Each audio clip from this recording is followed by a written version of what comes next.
మొంతా తుఫాను నేపథ్యంలో ఏలేరు జలాశయానికి భారీగా వరద పోటెత్తింది. ఈ నేపథ్యంలో స్థానిక ఎమ్మెల్యే వరపుల సత్యప్రభ, రాజ్యసభ సభ్యుడు సానా సతీష్ బాబు, కూటమి నేతలు పరిశీలించారు.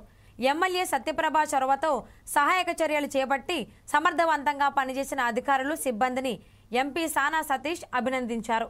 ఏలేరు జలాశయం దిగువన ఉన్న ముంపు ప్రాంతాలకు శాశ్వత పరిష్కారం దిశగా కృషి చేస్తామని హామీ ఇచ్చారు.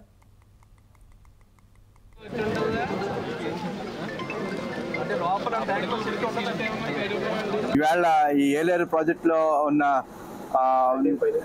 ఇష్యూస్ గురించి చూడటానికి అని చెప్పేసి ఎమ్మెల్యే గారు సత్యప్రభ గారు, మా జిల్లా పార్టీ ప్రెసిడెంట్ జ్యోతి నవీన్, తోట నవీన్ అందరితో కలిసి, గోపి గారు అందరితో కలిసి రావడం జరిగింది. ఇక్కడ ఉన్న వివరాలన్నీ కూడా డిఈ గారు, ఇరిగేషన్ డిఈ గారు అందరూ వివరించారు.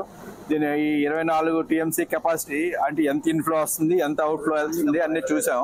అంటే దీనివల్ల ఏమంటే కింద ముంపు గ్రామాలు మునిగిపోకుండా ఎక్కువ టీఎంసీ వదిలితే ఎలా ఉంటది అనే దాని మీద వివరించే. పిఠాపురం కానీ కిర్లంపూడి ఈ ఏరియాలు ముంపు గురి అవుతాయి ఎక్కువ వాటర్ రావటం వల్ల. నిన్న మొన్న చాలా ఎక్కువ వాటర్ వచ్చింది. కానీ జిల్లా యంత్రాంగం, కలెక్టర్ గారు కానీ, ఇరిగేషన్ అధికారులు కానీ ఎప్పటికప్పుడు చూసుకుంటా దీన్ని ఎంతవరకు సముద్రంలో వదలాలి, ఎంతవరకు స్టోరేజ్ ఉంచాలని చేసుకుంటా చాలా బాగా మేనేజ్ చేశారు. దీనికి శాశ్వత పరిష్కారం కూడా చూడటానికి కొన్ని సలహాలు ఇచ్చారు.